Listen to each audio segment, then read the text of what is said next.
Hey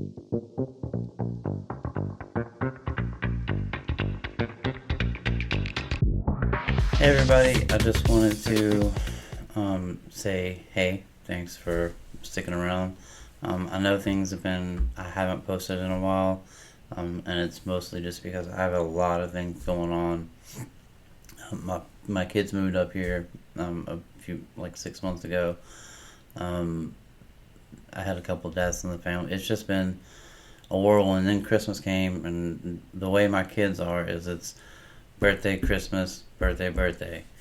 So it's just been a lot. And with school, moving into my final year of school, things are starting to kind of pick up a little bit, and I just had a lot going on, which is perfectly fine. Everybody has a lot of things going on. So um, I'm also a little nervous because I haven't done this in a little while. I don't know if you could tell I grew my hair out, so it's been a little while. um, at least a month or so, maybe a little longer since I posted anything. Um, and I don't want to get on here and ramble, so here in a second I'll get to the actual mission at hand. But I just wanted to say thank you to everyone who has subscribed, liked, commented, emailed me. I really appreciate that. It helps me know um, that what I'm doing is worth it. Because the whole point of this is for you to get something out of it. It helps me because I get to learn more not only about myself but about you guys as well. But it also, my main goal is that somebody can take something away from it. Um, so yeah, if you have any questions, if you have any comments, anything like that, leave them in the comment section. Or if you feel not, excuse me, don't feel comfortable doing that, send me an email. I would love to chat and hear with you guys. Chat with you guys and hear from you. So anyway, that being said, let's just kind of jump straight into what today's episode is going to be about, which is gender differences in boys and girls with ADHD. And again, for those of you who might just now be joining us, a lot of times my episodes tend to be a little bit more informational. I do throw personal experiences in there, but a lot of it is just information that I've found and I've found helpful, so I try to share it with other people. So let's just, I guess, kind of get into it. So, boys and girls, boys versus girls, ADHD is more commonly diagnosed in boys, often because they tend to exhibit more over hyperactivity and impulse behavior problems. Girls, on the other hand, may be more prone to inattentive symptoms, which can sometimes be overlooked or misattributed to issues like anxiety or depression. I feel like that kind of goes both ways. I don't agree with that being. I do agree that boys are more apt to being diagnosed, but I don't agree with the symptoms the way that they've listed them here. I think that boys can definitely go through anxiety and depression mostly because of the hyperactivity and the load that comes after, and the impulse behaviors can lead to anxiety. It's just all of that. And I think girls can feel the same way. I just don't think that they're recognized as much as boys are, which is kind of shitty because girls serve just as much as the boys do. um, Comorbidities, common common co-occurrences, disorders. Children with that and adolescents with ADHD often experience comorbid conditions such as anxiety, depression, learning disabilities, and oppositional defiant disorder. These comorbidities can complicate the diagnosis of treatment of ADHD, making a comprehensive assessment by healthcare and professional essential. So for me, I have bipolar disorder. I also have ADHD, severe anxiety, and like a sort of form of Tourette's, or I have tics. Um, you may see them on camera every now and then, but for the most part, I've grown and learned how to hide most of them. So most of them, like, even though I want to do them, I can do them off camera, really, so that you don't see what I'm doing. Um, it's just really, really exhausting and hard to do and keep up all day long and every day. Um, and I'm not sure if it's a hereditary thing, because, like, my daughter started doing it. Granted, her glasses are not the right prescription. We have to go this week and get her some new glasses, but so she's kind of done this, like, eyebrow thing, but it's also become a habit. I think it's become a tick, and that's something I want to watch and keep an eye on. And that's why I'm so grateful for knowing and learning about this disability and other disabilities, because now I have signs and I know what to look out for when it comes to my children. I have a better idea and a better understanding of what they're going through and where they might be coming from, so I'm able to meet them where they are, as opposed to just constantly, like, just badgering them about what they should feel.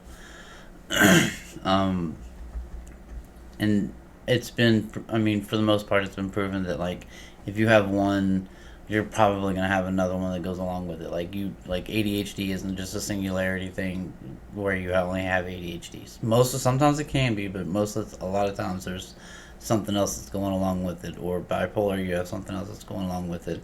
Usually there's a connection there somewhere.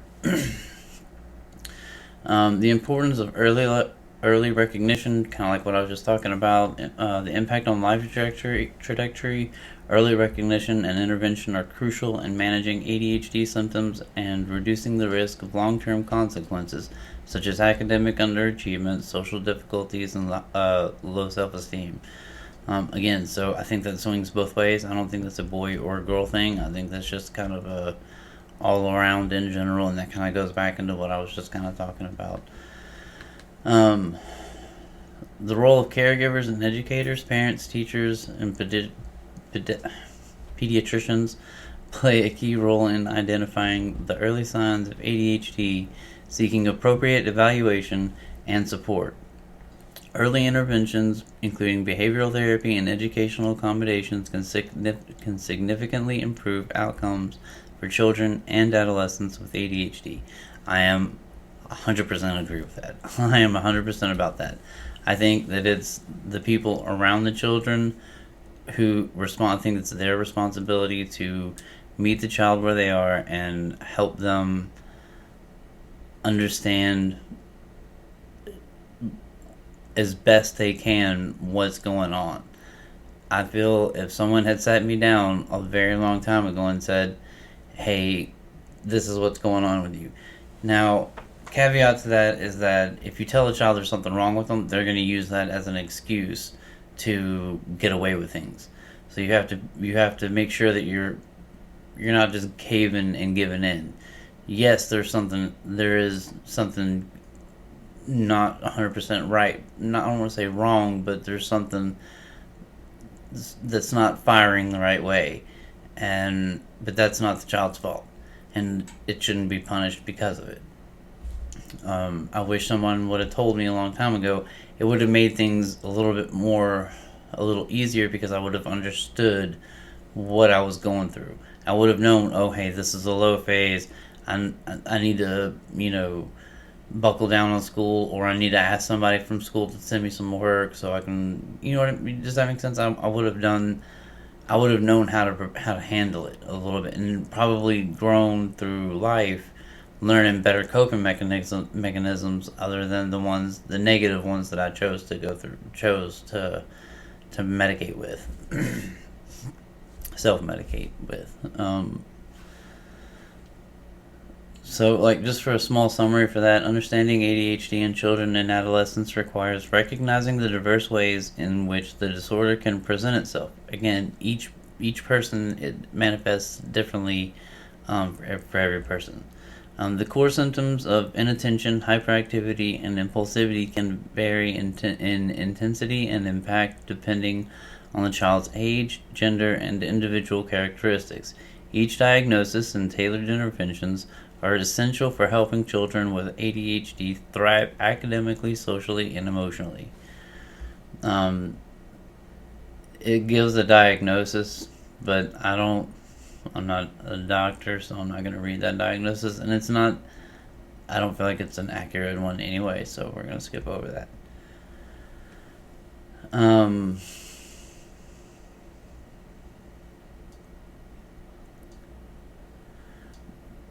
Some of the key challenges that children with ADHD can face are the ability to learn, complete tasks, and interact positively with teachers and peers. Like difficult to sustaining attention. It gives examples, but okay, so a student with ADHD might start daydreaming during a math test or a math lesson, missing key instruction for a problem set. As a result, they may not complete their assignment correctly or on time. The impact is this can lead to gaps in understanding, lower grades, and increased frustration for both the student and their teacher. So let me tell you how this manifests for me when it comes to learning. Like when I'm reading, it may take me 3 times to read one page, because I'll read the entire page and have no idea what I read. I'll read it a second time, get about halfway through, and then forget what I was reading and have to start completely over and really focus on and completely block everything else out until I have finished that one page. So what normally takes somebody, 30, 45 minutes to read takes me an hour and a half to 2.5 hours. It could take me a long time to read something, and it's only 10 15 pages. That's a 2-hour project for me. Whereas somebody else can knock that out in 15, 20 minutes, at most, So it's not that I'm dyslexic, because the words don't jumble up. It's just that I don't want to say I process. It's that I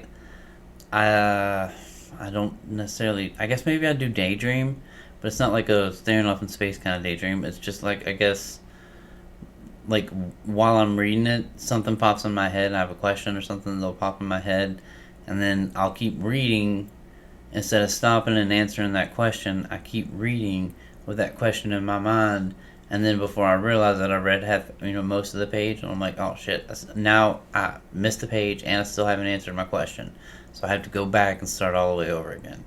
So I think in trouble following instructions, inconsistent performance. I mean, I think those are all I think they all kind of go hand in hand. And this is where I kind of wanted to get out to the meat and bones. Like, I really wanted to get down to this part. There's some support strategies. Individualized education programs and 504 plans. I have some for college, for my school, mostly like to help with like missing class, because like if I go into a low phase, I might not get out of bed for 2 weeks, a week. I don't know, because I never know how long it's going to last, or how hard it's going to hit, or how bad it's going to be until it hits.